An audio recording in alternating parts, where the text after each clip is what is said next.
Extend the awning about 12 inches away from the unit. Run a zip tie around the outer arm and the pin at the top of the mount arm where they connect. Repeat for the opposite arm to support both arm assemblies. Remove the wax screw from the end cap that attaches the shaft on the drive head assembly. Slightly tap the arm assembly with a rubber mallet and remove the roll tube from the head assembly. Remove the retaining bolt from the outer arm.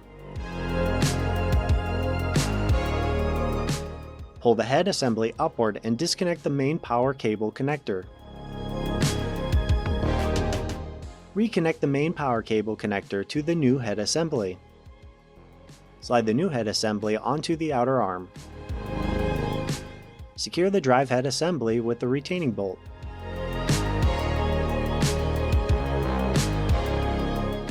Reattach the roll tube to the shaft on the head assembly, ensuring the holes line up for the wax screw. Reinsert the wax screw and tighten it down.